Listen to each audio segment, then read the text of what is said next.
आजच्या या कार्यक्रमासाठी उपस्थित असलेले महाराष्ट्र राज्याचे उद्योग मंत्री आदरणीय सामंत साहेब, ज्येष्ठ आमदार सन्माननीय दीपक भाई, ज्यांनी पहिल्याच विधानसभेचे आमदार म्हणून बुलंद आवाजाने पूर्ण विधानसभेत एक वेगळी आपली ओळख केली, निर्माण केली, ते आदरणीय निलेशजी राणे, सत्कार मूर्ती आजचे सन्माननीय संजू परब, सन्माननीय दत्ता सामंत, सन्माननीय मनीष दळवी, सन्माननीय संजय पडते, सन्माननीय दादा साहिल, सगळेच व्यासपीठावर मान्यवर सभापती आहेत, उपाध्यक्ष आहेत, सगळेच पक्षाचे, दोन्ही भारतीय जनता पक्ष आणि शिवसेनेचे पदाधिकारी, बंधू भगिनींनो आणि मित्रांनो, मी सुरुवातीलाच आपल्या सगळ्यांच्या वतीने संजू परब यांना मनापासून शुभेच्छा व्यक्त करतो आणि संजूला एकच सांगेन की जे त्याचे प्रयत्न नगराध्यक्षापासून त्यांनी सुरू केलेले जे प्रयत्न, लोकांमध्ये जाणं, सर्वसामान्य कार्यकर्त्यांचा नेता म्हणून जी ओळख ठेवलेली आहे ती तशीच त्यांनी कायम ठेवावी. आणि शेवटी दत्ता सामंत यांनी सांगितलेली गोष्ट खरी आहे की नशिबा पुढे कोणाचं काय चालत नाही, आपण सातत्याने प्रयत्न करत राहावे.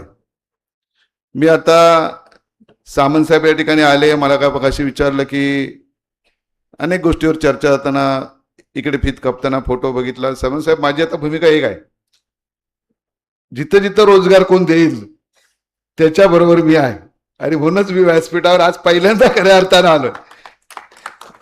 त्यामुळे एक चांगली भूमिका जिल्ह्याच्या पालकमंत्र्यांनी सावंतवाडी तालुक्यात पहिली त्याची सुरुवात केली की आपण सगळ्यांनी लक्षात ठेवायला पाहिजे की गेली अनेक वर्षे ह्या जिल्ह्यामध्ये कमीत कमी 30 ते 35 हजार आपले युवक युवती हे गोव्यामध्ये जातात.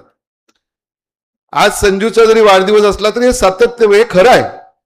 आपण जर लोकांना दिलासा द्यायचा असेल तर एक कुठलं तरी काम या सर्वांतर रोजगार निर्माण व्हायला पाहिजे. आणि तुमच्या सगळ्यांचंच मी मनापासून अजून एक अभिनंदन करेन. कालच मुख्यमंत्र्यांनी आज ताजचा प्रकल्प या ठिकाणी जाहीर केला की 30 वर्ष 32 वर्ष लागलीत. आज माझी विनंती आपल्या सगळ्यांना एक आहे, एवढी सगळ्यांची ताकद आहे. रत्नागिरी, सिंधुदुर्ग, रायगडमध्ये आज शिवसेना, भारतीय जनता पक्षाचे सगळे पदाधिकारी, माननीय मुख्यमंत्री असतील, माननीय उपमुख्यमंत्री असतील, यांच्याकडे तुम्ही जाऊन जर सगळे बसलात तर त्या कोणाची हिंमत होणार नाही की नाही म्हणणार. परत आदरणीय राणेसाहेब आहेतच आपल्या जोडीला. आणि म्हणून हे जे प्रकल्प असे आहेत, येऊ घातलेले आहेत, हे लवकरात लवकर टाइम बॉन्ड प्रोग्राम मध्ये यायला पाहिजे. जसं कालचा कार्यक्रम तळवड्यात झाला, जसा कार्यक्रम आता पुढच्या 1-1.5 महिन्यात आरोंध्यात पण तसाच एक कार्यक्रम होईल, तसाच आता कार्यक्रम आपण उद्या शिरोड्यामध्ये पण कराल. पण हे सगळं करत असताना अशा अनेक विषय की सावंत, तुमच्याकडे रत्नागिरीमध्ये साहेब तेवढा प्रॉब्लेम येत नाही का? रत्नागिरी आतमध्ये जिंदालपासून अनेक प्रकल्प तुमच्याकडे आहेत. पण या सिंधुदुर्ग जिल्ह्याची दिवसेदिवस लोकसंख्या का कमी होते? इथले लोक का बाहेर जातात? का जातात पुण्यात? का जातात गोव्यात? का जातात मुंबईत? याचं कधीतरी आत्मविमर्श आम्ही सगळ्यांनीच करायला पाहिजे. याच्यावर टीका टिप्पणीचा विषय येत नाही. पण हे जर झालं तर आज आपल्याला अजून या ठिकाणी जिल्ह्यातल्या या इथल्या तरुणांना दुसरं काय लागत नाही. आणि म्हणूनच मनापासून राज्य सरकारचं मनापासून मी अभिनंदन करतो, जिल्ह्याच्या वतीने अभिनंदन करतो. पण तो ताज प्रकल्प वेळेत पूर्ण व्हावा आणि स्थानिक जे छोट्या छोट्या अडचणी आहेत, फार मोठ्या अडचणी नाही आहेत, त्या पण दूर कराव्यात. जेणेकरून आपल्याला हा सगळ्या चांगल्या प्रकारचा सिंधुदुर्ग जिल्ह्याची जी अपेक्षा आहे, सिंधुदुर्ग जिल्ह्यातल्या युवकांची अपेक्षा आहे, युवतींची अपेक्षा आहे, ती या ठिकाणी पूर्ण होईल. सगळ्यात एक गोष्ट अजून या ठिकाणी साहेब नमूद करतो की आपल्याकडे आता आढाळी आहे, आपण प्रयत्न करताय, आपण त्या ठिकाणी लाईट दिली, त्या ठिकाणी रस्ते दिले. पण एखादे उद्योजक समजा येत नसतील तर तुम्ही उद्योगमंत्री आहेत, तुम्ही माननीय मुख्यमंत्र्यांना सांगून कोणी उद्योजक त्यांना त्या ठिकाणी लागणाऱ्या सुखसुविधा ज्या काय लागतील त्या आपण या ठिकाणी दिल्यात. आपण जर समजा मध्ये प्रयत्न दीपकबाई पण करतायत, पण ते तुम्ही जर प्रयत्न सामुदायिकरित्या केलात आणि जर सीएम साहेबांना सांगितलं एखाद्या उद्योजकाला इकडे यायलाच पाहिजे अशा प्रकारचं जर कंपल्सरी आपण केलं की आपण बघितलं की गारमेंट बारामती त्यावेळी शरद पवार साहेब असताना झालं. तिकडे प्रत्येकाने आपापला फायदा उचलून घेतला. जसं राणे साहेबांनी आज बघा मालवणच्या मध्ये पर्यटन आज जे आहे आपल्या लक्षात येत नाही की किमान 130-140 दिवस मालवणमध्ये लोक रोजगाराला लागले. कधी विश्वास बसणार नाही की ज्या ठिकाणी तारकर्ली देवबाग हा जो मधला भाग आहे फक्त एक झाड होतं तिरफळणीचं. त्यावेळी राणेसाहेब आमदार असताना 10,000 रुपये त्या माणसाला दिले, जो अडवायला रस्ता आला तो.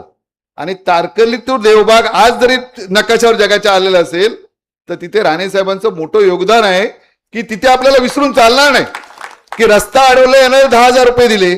आणि त्याच्याही पुढचं जो देवबाग भाग आहे तो देवबाग पूर्ण गाव उठून कुमारमाटला येणार होतं. पण त्यावेळी 100% तो जो बंधारा आहे तो बंधारा पूर्ण म्हणजे एक नेतृत्व काय करू शकतं हे उदाहरण आपल्याकडे आहे. त्यांनी पर्यटनाच्या माध्यमातून जिल्ह्यात सुरुवात झाली. पण आपल्याला म्हणावी तशी जो यश आहे आज मालवणला पर्यटक जातात. आता काही प्रमाणात वेंगुर्ल्यात जायला सुरुवात झाली आणि सगळ्यात जास्त स्कोप हा वेंगुर्ला सावंतवाडीमध्ये आहे. कारण वेंगुर्ल्यात आता शिरोडा झाल्यानंतर परत बाजूला आरखीला आहेच. आता वेंगुर्ल्यात बरेचसे छोटे छोटे प्रकल्प त्याकडे यायला सुरुवात झालेली आहे. आपण थोडं लक्ष घेतलं सगळं तुमच्या हातात आहे. शंभूराजे देसाई आहेत, आदरणीय उपमुख्यमंत्री, मुख्यमंत्री आणि आपण सगळे नेते एकत्र जर बसलात आणि जर टाइम बॉन्ड प्रोग्राम जर आपल्या जिल्ह्याचा केलात तर जिल्ह्यातली नोकरी नाही तर बाहेरचे सगळे लोक उद्या नोकरी धंद्याला इथं येतील. एवढी ताकद या जिल्ह्यामध्ये आहे.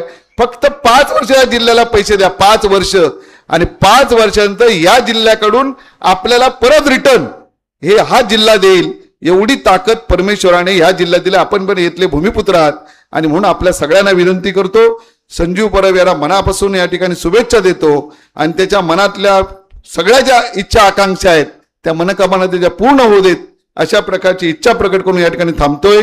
जय हिंद, जय महाराष्ट्र. धन्यवाद तेली साहेब. आपण या ठिकाणी शुभेच्छा देत असताना